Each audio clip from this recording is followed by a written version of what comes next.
Hello students, तो आज के शेड्यूल में अगेन हम सीख रहे अकाउंट चैप्टर नंबर 2 वार्षिक हिसाब। ऑलरेडी हमने प्रीवियस वीडियो में स्टार्ट किया था क्वेश्चन नंबर 9 जिसमें हमने इसके सकल दलपट की सारी एंट्रियां सीख ली थी। आई होप आपने वो वीडियो देखा होगा, ठीक है। तो जरूर चेकआउट कीजिएगा जिसमें मैंने सकल दलपट की सारी एंट्रियां मैं बता चुका था।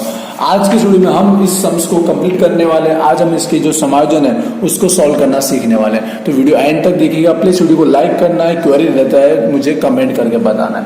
तो चलिए स्टार्ट करते हैं। इससे पहले क्वेश्चन 8 सॉल्व हो चुका है, वो भी आप प्लेलिस्ट में जाके चेकआउट कर सकते हैं।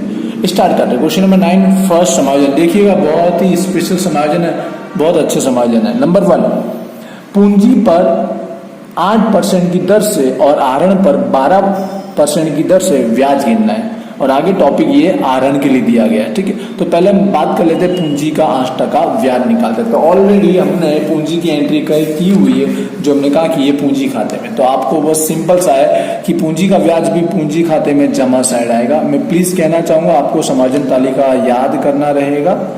पूंजी पर ब्याज, ये इनकी पूंजी 24,000 पार्थिव का, तो उसका आपको 8% निकालना है कैल्शियम में डायरेक्ट। तो 24,000 का 8% 1,920। उसी तरह से आपको 16,000 का 8% निकालना है 1,280। ये हो गई पहली एंट्री। दूसरी एंट्री जो भी पूंजी खाते में होगा उसकी दूसरी एंट्री लाभान्य वितरण में होगी। यहाँ जमा साइड है तो यहाँ पे आपको करना है उधार साइड करना है। कॉन्सेप्ट समझते रहिएगा, समझ में ना आया तो 1 से 2 बार देखिएगा, फिर भी ना आया तो मुझे कमेंट करके बताइएगा। दोनों का ब्याज आप लिखेंगे और टोटल मार के क्या कर देंगे, आउटसाइड कर देंगे, बाहर कर देंगे, ठीक है। पार्थिव और प्रिय। आई होप आपने समझा। आगे बढ़ता हूँ। अब है आगे का टॉपिक आहरण पर 12%। लेकिन आहरण पर आगे ट्विस्ट दिया दोनों के नाम के लिए, पार्थिव के लिए भी अलग दिया, प्रिया के लिए अलग दिया। तो दोनों का ब्याज थोड़ा अलग ढंग से गिना जाएगा। पार्थिव के लिए तो पहले बोला प्रति मास के अंत में 400 रुपया। अब आपको पता है चैप्टर 1 में ऐसा आया था, आहरण पर ब्याज गिनना हो जब प्रति मास के अंत में लिखा हो या फिर प्रारंभ में लिखा हो तो हमको फॉर्मूला यूज करना रहता है। तो देखिए कैसे आएगा। तो ये मैं टॉपिक सॉल्व कर रहा हूँ आहरण पर ब्याज, इसलिए मैं कहना चाहूंगा ध्यान से समझिएगा और एंड तक देखिएगा। आहरण का ब्याज 12%। पहले मैं बात कर लेता हूँ पार्थिव। तो पार्थिव के लिए लिखा गया था प्रति मास के अंत में, प्रति मास के अंत में 400 रुपया, राइट है। तो फॉर्मूला यूज करना I = PRN/100। तो यहाँ पर P कितना होगा, 400 होगा क्योंकि महीने का ही है, इंटू R मतलब परसेंट कितना 12% है। N के लिए आपको पता ही है कि प्रति मास के अंत में लिखा हो तो N = 66/12 आता है। और प्रारंभ में लिखा है तो पता ही होगा 72 मिडल में हो तो 72/12 और प्रारंभ में हो तो 78/12 यूज करना है। तो हमने सारा यूज कर लिया। अब इसको सॉल्व कर लेंगे कैलसी के अंदर, तो हमको इसका ब्याज मिलेगा 264 रुपए। ये था पार्थिव का। अब चलते हैं प्रिया जो सेकंड है, उसके लिए ये फॉर्मूला यूज नहीं करना, उसके लिए कुछ और लिखा गया और कंडीशन है, इसलिए स्पेशल समय यहाँ पर उसके लिए तारीख दी गई है, ठीक है। कोई अमाउंट नहीं दी गई, ना ऐसा बोला है प्रति मास के प्रारंभ में या अंत में, ओनली तारीख दी है 1/10/16। मतलब उसने आहरण स्टार्ट किया था 10वें महीने से और हमारा साल खत्म कब होता है, मार्च महीने में, राइट ना।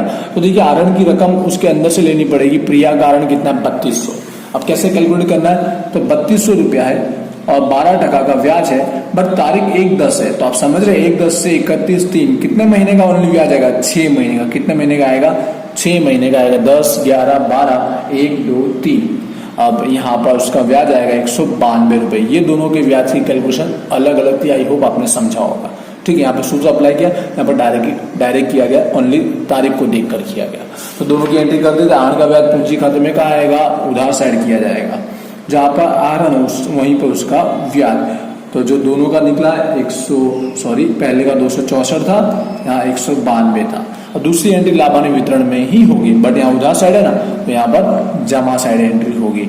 आहरण पर ब्याज, दोनों का ब्याज लिखेंगे 264 और 192, दोनों को प्लस करेंगे 456। तो ये कंप्लीट हुआ हमारा आहरण का ब्याज। आगे बढ़ता हूँ। सेकंड, थोड़ा यहाँ पर टॉपिक बहुत ज्यादा दिए, थोड़ा सा अच्छे से समझिएगा। नंबर 2, 10,000 का उधार बिक्री का लेखा करना रह गया है। मतलब बिक्री का लेखा करना रह गया है, बहुत सिंपल है। समायोजन देखिएगा, आपने तालिका में देखा होगा। नहीं लिखी बिक्री को क्या करना है, बिक्री में जाके प्लस, नहीं लिखी बिक्री 10,000, बिक्री में प्लस सेकंड एंट्री। बिक्री की सेकंड एंट्री किससे जुड़ी होती है, देनदार से। किससे होती है, देनदार से, क्योंकि बिक्री माल किसको बेचा होता हमने, उधार, देनदार को। देनदार में एंट्री होती है। तो ये दो असर, एक तो बिक्री में प्लस दूसरा देनदार में प्लस, नहीं लिखी उधार बिक्री। अभी भी आगे टॉपिक है, देखिएगा बिक्री के आगे टॉपिक और भी है कि मार्च 2017 का बिक्री बही का योग भूल से 2000 ज्यादा गिना है, अधिक गिना है, पर ओनली यार नोटिस कीजिए बिक्री बही का योग जो आपने 11 में सीखी होगी, खरीद बही बिक्री बही, तो ओनली बिक्री बही का योग मतलब टोटल हमने भूल से ज्यादा गिन लिया 2000, इसकी एक असर ही होगी, ओनली वन असर होगी, देनदार पर इसकी असर नहीं होगी, ओनली बिक्री पर ये असर होगी, क्योंकि जो हमने योग क्या गिना है, अधिक गिना है, जो योग ज्यादा गिना वो क्या करेंगे, माइनस कर देंगे, माइनस का 2000 कर देंगे। आई होप आप समझ रहे होंगे माइनस क्यों किया, 2000 अधिक गिना गया था, और इसकी एक ही एंट्री होगी, देनदार पर उसकी असर नहीं हो रही है। क्यों? क्योंकि बिक्री बही का योग ज्यादा गिना है, देनदार से उसको मतलब नहीं है। ये था बिक्री बही का योग का असर। आगे बढ़ता हूं, नंबर 3 अब आता है डूबा दिन 2000 है और अनामत बोला है 5%, जो हम पहले से जानते ही इसको सॉल्व कैसे करें, देनदार पे आना है हमें, तो सबसे पहले देनदार में से क्या माइनस करना रहता है, डूबा दिन माइनस करना रहता है। अपलिखित डूबा दिन कितना है, 2000 माइनस करेंगे बचेगा 56,000। उसके बाद टॉपिक आएगा डूबा दिन अनामत जो 5%, तो 56,000 का 5% गिना जाएगा, राइट है ना, जानते हैं आप लोग, तो 56,000 का 5% 2800 माइनस करके 53,200। अब दूसरी एंट्री डूबा दिन का 2000 और अनामत का 2800, दोनों एंट्री कहाँ होगी, अपने लाभ हानि खाते में, जो शेड्यूल बनाते 4 एंट्री उसमें, लेकिन यहाँ पर मैंने पुराना सकल तलपट में कोई डूबा दिन नहीं था, ओनली यहाँ पर ही डूबा दिन और डूबा दिन अनामत मिला है, दोनों कौन से, समायोजन के, जो क्या होते हैं, प्लस होते हैं, राइट ना, तो यहाँ पर 2000 और यहाँ पर 2800, टोटल मिला के हो जाएगा 4800। आई होप आपने समझा होगा। आगे बढ़ता हूं मैं, अगला टॉपिक दिया गया है हमको 4000 फिटिंग्स क्या हो गया, खराब हो गया, जिसका लेखा करना बाकी रहेगा। फर्नीचर फिटिंग, तो फर्नीचर फिटिंग में एक तरह का घिसा ही समझ लो, खराब हो गया फर्नीचर, ठीक है, कमी समझ लो, तो यहाँ मैं घिसा ही नहीं लिख रहा बट अपलिखित लिख लेता हूँ, ठीक है। फर्नीचर फिटिंग जो खराब हो गया कितने का हुआ है, 4000 का, तो 4000 माइनस करो, आउटसाइड आएगा 6000। सेकेंड एंट्री कमी हुई ना, किसी तरह का नुकसान हुआ है, लाभ हानि के उधार साइड का आएगा, लाभ हानि के उधार साइड आएगा, अपलिखित फर्नीचर, ठीक है, आप समझ रहे होंगे, अपलिखित फर्नीचर कमी है, माइनस किया गया, 4000 की एंट्री करना।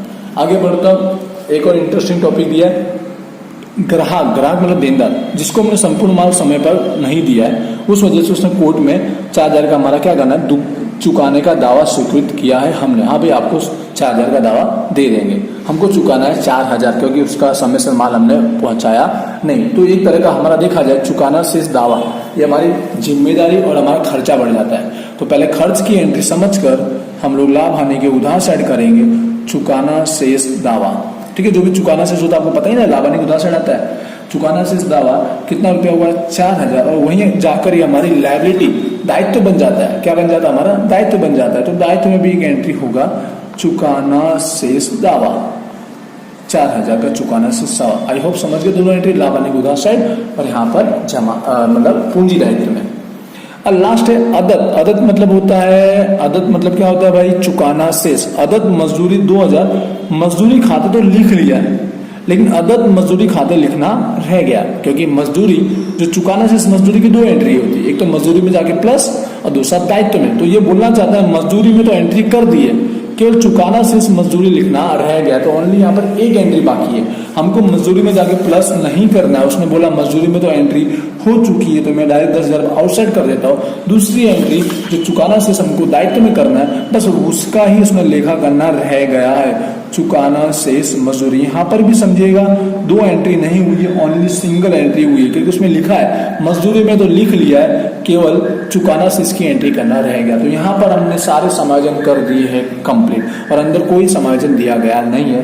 तो यहाँ पर आज का टॉपिक हमारा कंप्लीट हुआ। अब टोटल की बारी आती है, मैं चाहूंगा प्लीज आप टोटल करें परफेक्ट ढंग से, इतना तो आपको आ ही गया होगा। नेक्स्ट वीडियो में मैंने टोटल करके आपको समझाया था, उसके बाद जब मुझे कमेंट आया था, ठीक है, तो देख लीजिएगा। मैं चाहूंगा क्वेश्चन 9 का भी आप टोटल करेंगे अच्छे से। कोई क्वेरी है मुझे कमेंट करना है, इस वीडियो को लाइक करो प्लीज, लाइक करने से मुझे पता चलेगा कि आपको समझ में आया, और इतनी मेहनत भी लगती है, तो मैं चाहूंगा लाइक जरूर करें। तो चलिए मिलते हैं नेक्स्ट वीडियो में नए क्वेश्चन के साथ। Thank you.